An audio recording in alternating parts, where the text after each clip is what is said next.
Ya, selamat sore, salam petani, petani keren. Saat ini saya sedang berada di Desa Temon, Kecamatan Sawo, Kabupaten Ponorogo. Jadi sekitar kurang lebih 2 jam dari Kota Madiun.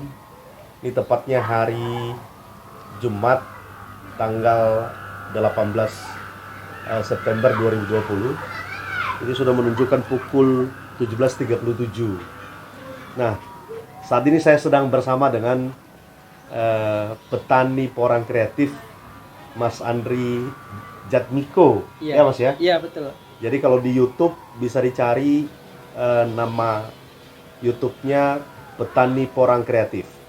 Jadi saya kenalkan Mas Andri ini petani, penjual bibit, pembeli juga hasil petani dari masyarakat pertanian porang, dan sekaligus juga YouTuber ya Mas ya? Iya. YouTuber gitu.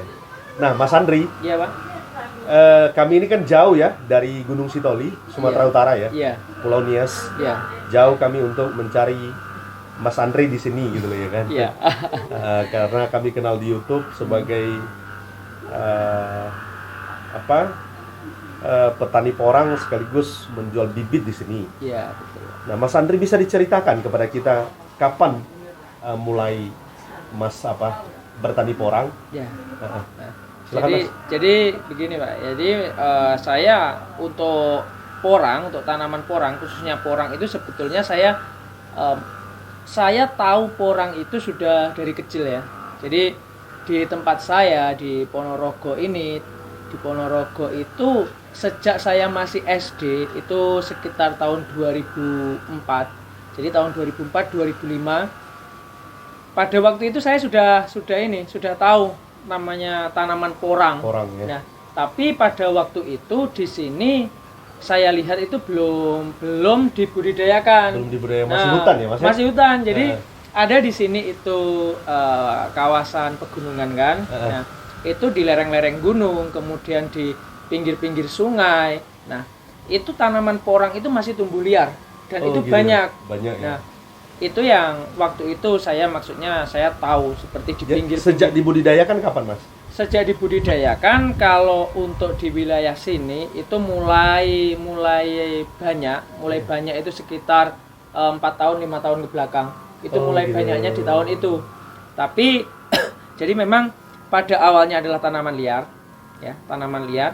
Tapi dulu masyarakat di sini itu mereka masih menganggap bahwa porang ini dia karena tanaman liar dan pada waktu itu banyak di hutan itu banyak, jadi mungkin dari masyarakat hanya menganggap ini kan harga juga kecil ya. Nah, harga kecil dan ini gratis ya. Kenapa kita tanam padahal ini gratis, kita tinggal ngambil aja, kita jual udah jadi duit. Kan gitu.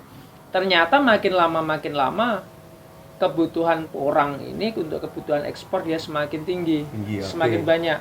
Nah, kalau kita hanya mengandalkan dari hutan itu tidak cukup. Manfaat dari porang sendiri ini apa Mas yang Mas ketahui Mas? Nah, jadi porang itu sebetulnya untuk porang ini yang dimanfaatkan adalah kadar glukomanan. Ya, jadi kadar glukomanan itu dia semacam mineral yang terkandung dalam porang ini dan itu yang dimanfaatkan diolah itu 80%-nya adalah masuk di industri makanan. Itu.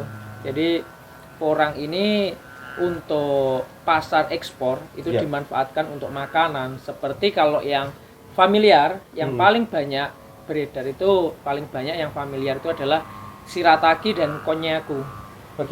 Saya juga memang membaca di beberapa artikel salah satu perekat bahan pesawat ya saya dengar. Betul sekali. Ya? Dan obat-obatan ya. Itu sebenarnya itu hanya turunannya. Turunannya untuk pemanfaatan yang paling besar itu adalah untuk industri makanan. Itu 80%. Sisanya memang betul untuk industri pesawat terbang, untuk lem kemudian kalau kita tahu itu kapsul obat. Tapi itu kapsulnya, pembungkusnya itu. Betul. Itu dari porang juga. Mas Andri, sekarang kan porang harganya semakin naik ya. Iya. Di sekitaran sini kemarin juga saya berbicara dengan para petani di Sumberbendo, Ya. bahkan udah sampai 15.000 gitu. Iya. 15.000 per kilo. Dalam 1 hektar itu bisa ditanam berapa pohon? Pohon. Dalam 1 hektar itu dengan jarak tanam ideal itu sekitar 40.000. 40.000. Jadi jarak tanam ideal itu kita bisa menggunakan, kita bebas. Jadi menanam porang itu simple. Kita Oke. nggak perlu ribet menanam porang. Jarak tanamnya pun tidak ada aturan baku harus sekian. Oke, Nah, oke. bisa kita pakai 30 kali 70 bisa. Oke. 40 kali 60 bisa. Oke. Tapi dengan populasi dalam 1 hektar kurang lebihnya sama, 40.000. Gitu. Oke. Mas Andri, bisa nggak diceritakan sama kita, Mas Andri? Ini kan pohonnya ya, yang Iya. sudah ditanam ini. Iya, ini yang di polybag. Ada nggak 2 bulan ini, Mas? Nggak ada. Nggak nyampe 2 bulan Nggak ya? sampai. Baik. Bisa diperkenalkan sama kita, Mas, ini semua bibit-bibitnya Nah, ini? jadi ini kita akan memperkenalkan ya. Ini kita akan menunjukkan satu persatu. Jadi porang itu dia untuk bibit yang bisa kita tanam. Ya. Nah, itu dari porang itu sebetulnya bibitnya itu ada 2. Oke. Sebetulnya ya. Jadi yang pertama itu dari katak. Katak ini dia yang tumbuh di atas dahan ranting seperti Oke. ini. Oke. Ini nanti dia akan tumbuh di sini. Oke. Tapi ini karena tanamannya masih kecil, Iya, belum belum ada. kelihatan. Yes, Nanti betul. kalau dia sudah agak besar, ini baru kelihatan kataknya. Oke. Ini bibit yang pertama itu dari biji katak. Ini secara perkembangbiakan, secara vegetatif. Jadi dia hanya muncul dari di atas dahan tanpa melalui perkawinan. Boleh. Oke. Nah, sedangkan kalau melalui perkawinan itu terjadi karena adanya bunga. Oh, Begitu. ya. Jadi porang ini dia sama seperti kalau kita tahu itu bunga bangkai. Oke. Bunga bangkai raksasa. Bunga bangkai raksasa itu tidak setiap tahun memunculkan bunga. Oke. Ada kalanya dia memunculkan bunga. Sama porang pun juga seperti itu. Oh, nggak selalu. Nggak selalu. Misalkan ini nanti ini ya dalam satu tanaman, satu umbi ini. Ini di musim ini dia memunculkan bunga. Ini tahun depan dia tidak memunculkan bunga. Oke. Nah, ketika dia memunculkan bunga, jika bunga ini tidak dipotong, dia akan menghasilkan biji bunga. Nah, Seperti ini. Seperti ini biji bunganya. Ini juga bibit ya, Mas ya? Bibit juga. Bibit juga sama. ya? Jadi untuk bibit itu awalnya ini, Pak, ada 2 ini. Yang pertama adalah biji bunga, yang kedua adalah katak. Ini bibitnya itu sebetulnya 2 ini. Oke. Kemudian kenapa ada bibit umbi?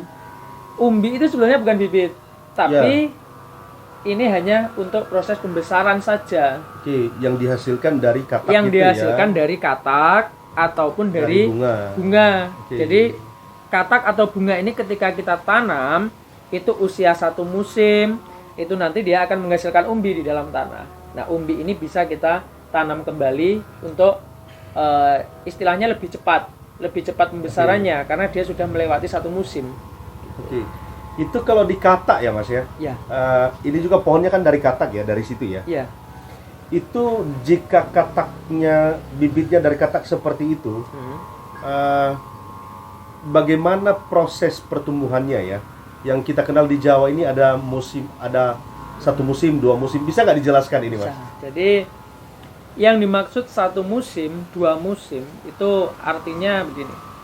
Yang dinamakan 1 musim porang itu artinya 1 musim penghujan. Oke. Ya, jadi 1 musim penghujan. Kalau di Jawa musim penghujan itu kurang lebih antara bulan 10 sampai bulan 4. Oke. Berapa lama rentang 1 musim itu, Mas? Sekitar 6 bulan. 6 bulan. 6 bulan itu selama musim penghujan. Oke. Nah, jadi porang itu yang disebut 1 musim itu adalah 1 musim penghujan. Kemudian setelah bulan 5, bulan 5 dia masuk musim kemarau. Oke. Porang dia akan mati. Oke. Tapi di situ yang menjadikan porang ini dia unik, porang ini dia tanaman yang memiliki ciri khas. Jadi jenis-jenis tanaman itu ada, kalau istilah Jawa itu namanya polopendem.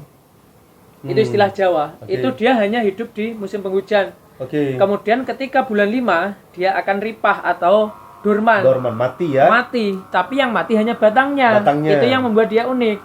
Batangnya mati, tetapi umbi di dalam tanah dia tetap hidup. Oke. Gitu. Dia istirahat. Rentan waktu dia istirahat berapa lama lagi, Mas? Nah, rentang waktu dia istirahat itu selama musim kemarau, kurang lebih 6 bulan. 6 bulan. 6 bulan. Setelah itu Dia tumbuh lagi. dia tumbuh lagi. Tumbuh lagi. Umbinya juga semakin membesar Semakin tentunya, membesar. Nah, seperti Baik. ini sekarang kan masa istirahat. ya? Masa istirahat, oke. Tapi dia sudah alami, dia sudah peka seperti ini. Ketika di bulan-bulan seperti ini akan mendekati musim hujan, dia akan memunculkan tunas seperti ini. Oke. Ya, dia akan memunculkan tunas seperti ini. Ini dia sebagai tanda bahwa porang ini dia siap untuk tumbuh lagi. Betul, Nanti betul. bulan 10 dia sudah tumbuh. Jadi ini juga masih bisa ditanam ya, yang sebesar ini ya. Bisa. Ini. Mas Andri, biasanya buah katak yang seperti itu yang ada di piring, Mm-mm. jika ditanam dalam satu musim selama 6 bulan masa Iya. penghujan, Mm-mm. itu bisa menghasilkan berat umbi berapa Nah, besar kira-kira, Mas? Ya. Dari pengalaman ya, Mas? ya, ini dari pengalaman ya, nanti untuk hasilnya realnya di di lapangan itu setiap daerah berbeda-beda ya, pasti Mas, ya? berbeda-beda. Tapi kalau pengalaman kami untuk wilayah sini ya, Ya. wilayah Ponorogo itu dalam satu musim dari katak sebesar ini kita ambil rata-rata itu ya sekitar 6 on, 6 ons. 6 ons. Ini Besar bibit yang 1 kilo isinya berapa nih, Mas? Kalau ini sekitar 200-an, 200 ya. Oke. 200-an. Jadi kalau dalam Rata-ratanya. satu musim 6 ons, kurang lebih 6 ons, Hmm. di musim berikutnya itu udah berapa berat umbinya, Mas? Dari 6 ons itu jadi pembesaran di musim kedua di musim kedua itu sekitar 4 sampai 5 kali lipat. 4 sampai 5 kali lipat. Iya. Berarti kalau di atas 6 2 kilo ya. Ya, Di atas betul. 2 kilo ya. 6 on kalau misalkan 4 kali lipatnya kan sudah 2,4 on. Nah, ini menarik, Mas. Kalau sampai 2,4. 2,4 satu pohon porang. Hmm. Tadi Mas Andre kan cerita dalam 1 hektar bisa 40.000 ya. 40.000 betul. Ini berarti bisa mencapai hampir 100 ton, Mas, dalam 1 hektar. Hampir 100 Tapi ton, kan ya. begini, Pak. Kita populasi dalam 1 hektar betul 40.000. Oke. Tapi kan kita nanti apakah 40.000 itu hidup semua? Kan enggak. Enggak semua Enggak ya. semuanya. Betul, Kita betul. ambil 90%-nya. Betul. Kita betul. ambil 90%-nya. Kemudian 2,4 on itu apakah 2,4 on semua? Rata? Enggak. Kan enggak. Ada yang kurang dari 2,4 on, ada yang lebih dari 2,4 on. Oke. Jadi dari biji katak ini 2 musim itu kalau di sini ada yang mencapai 3 kilo, ada yang 4 kilo, ada yang 5 kilo. Tetapi ada juga yang cuma 1 kilo, 1 kilo setengah ada. Jadi kita ambil rata-rata, kita pukul rata-ratanya aja itu 2 kilo. 2 kilo. Itu kita ambil rata. Berarti itu bisa sampai sekitar 70-80 ton lah ya, Mas ya. Betul. Kurang lebih Itu ya. dengan presentasi hidup 90%. 90%. Kalau harga porang saat sekarang ini 10.000, itu berarti sekitar 700 juta ya, Mas. 700 juta, betul. Wah, apa petani ya, para petani Hmm. porang dan yang masih belum memulai Ya. Ya. untuk bertani porang, udah memulai gitu. Ya. Yang ingin ini, karena kami di Kepulauan Nias itu belum memulai sama sekali, Mas. Ya. Tapi banyak yang ingin gitu. Oke, jadi begini, Pak. Untuk saran saya untuk petani yang belum memulai menanam tetapi sudah ada niatan, itu mungkin ada beberapa yang masih ragu. Biasanya seperti itu. Biasanya yang mereka ragukan apa? Masalah penjualan. Dan yang kedua masalah apa? Masalah untuk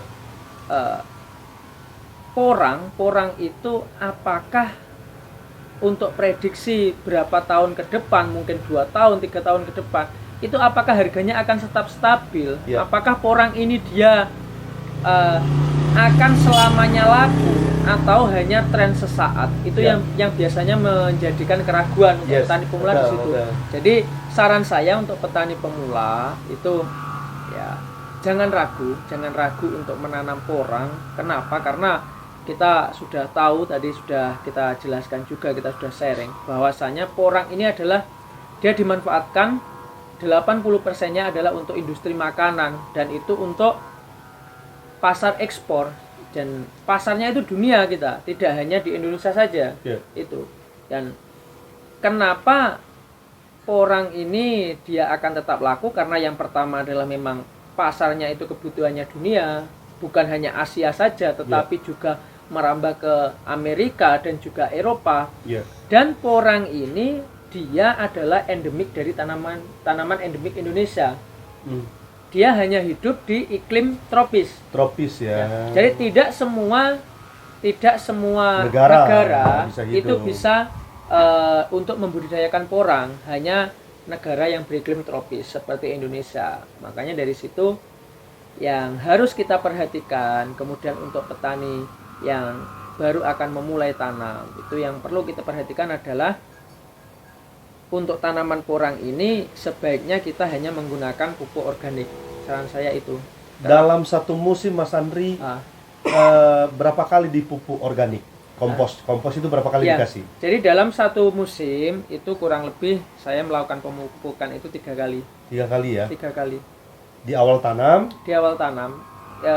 Di awal tanam itu 1 kali pemupukan kali. dasar. Pemupukan dasar. Kemudian pemupukan susulan. Oke, Pemupukan susulan susulan 1, kemudian susulan 2 dan susulan 3. jaraknya berapa lama ini antara susulan dari tanam, susulan 1, 2, dan 3 Mas? Untuk susulan yang pertama, Ya. kita memberikan pupuk yang pertama itu sejak tanaman porang ini dia mulai tumbuh, sejak ada hujan yang pertama, itu kurang lebih sekitar 1 bulan ketika daun sudah mekar seperti ini. Masuk yang pertama. Masuk yang pertama. Oke. Kemudian setelah itu kita berikan jeda 1 sampai 1,5 bulan. Oke. Kemudian kita berikan jeda lagi 1 sampai 1,5 bulan, 1 sampai 1,5 bulan lagi. Itulah prosesnya ya, Seperti itu. pemupukan. Menurut Mas Andri, pertanian porang ini sulit tidak? Tidak. Dari sisi pemeliharaan, dari sisi penjagaan, hama bagaimana kira-kira? Kalau porang itu sebenarnya simple. Simple ya. Ya, jadi porang itu kalau kita bisa ngomong mudahnya itu ya. Porang itu sebetulnya dia cara tanamnya itu simple, tidak perlu kita bikin ribet. Selama porang ini masuk ke dalam tanah, itu pun dia akan tumbuh dan dia akan membesar. Itu.